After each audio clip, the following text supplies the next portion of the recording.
आपके लड़के या लड़कियों के विवाह में क्या परेशानी उत्पन्न हो रहे हैं या वैवाहिक जीवन परेशानी कारक हैं। आप लाख प्रयास कर रहे हैं फिर भी आपके घर से दरिद्रता दूर नहीं हो रही है। लाख प्रयासों के बावजूद भी मन शांत नहीं रह रहा है, या इस जीवन यापन के बाद मोक्ष को प्राप्त करना चाहते हैं, अपने सारे मनोरथों को पूर्ण करना चाहते हैं और घर के सर्वांगीण विकास हेतु, उत्तम स्वास्थ्य हेतु सारे क्रियाओं को करना चाहते हैं, तो आज हम लेके आए हैं आपके लिए अत्यंत सरल उपाय।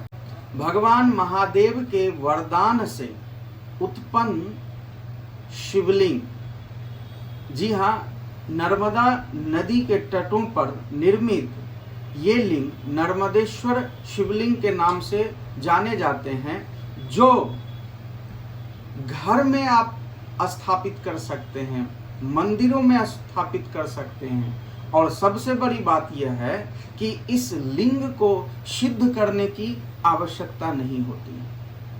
आप अपने घरों में इस लिंग को अगर रख कर विधिवत पूजा याचना करते हैं नित्य प्रतिदिन, तो बताए गए तमाम समस्याओं में समाधान होना शुरू होने लगता है।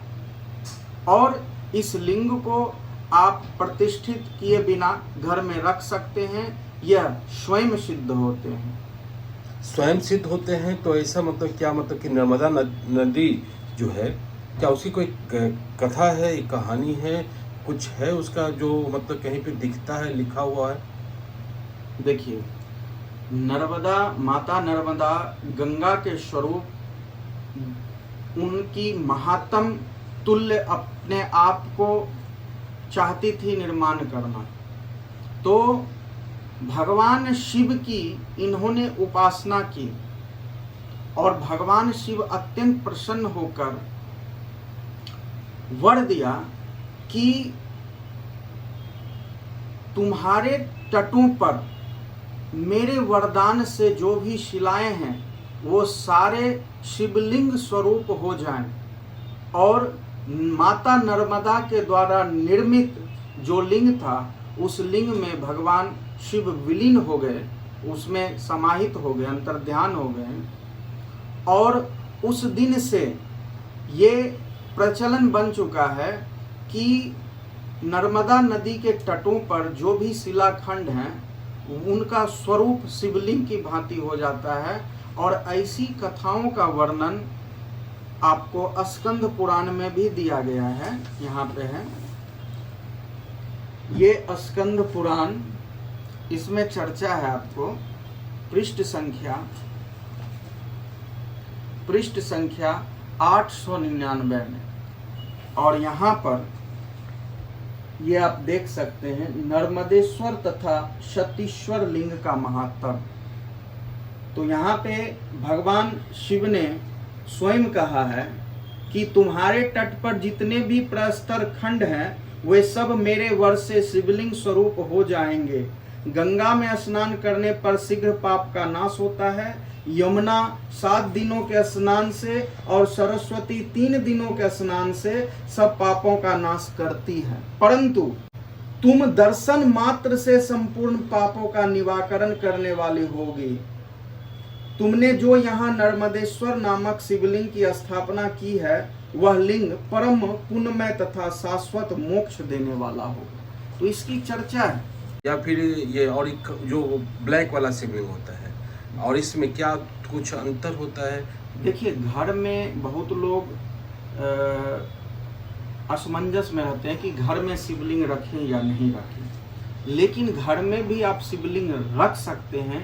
स्फटिक के शिवलिंग, पारद के शिवलिंग, संगमरमर के शिवलिंग, संगमरमर उजला या काला कुछ भी हो, और नर्मदेश्वर शिवलिंग। तो अभी तो हाँ, तो कुछ आप अन्य धातुओं का अगर शिवलिंग रखते हैं तो उसकी जो आकृति है उसमें थोड़ा सा ध्यान देना पड़ता है कि आप किसी भी मूर्ति या लिंग को रख रहे हैं तो घर में रखने की आकृति क्या है, उसके कितने आकार हैं, और मंदिर में आप स्थापना कर रहे हैं तो उसके कितने आकार हैं।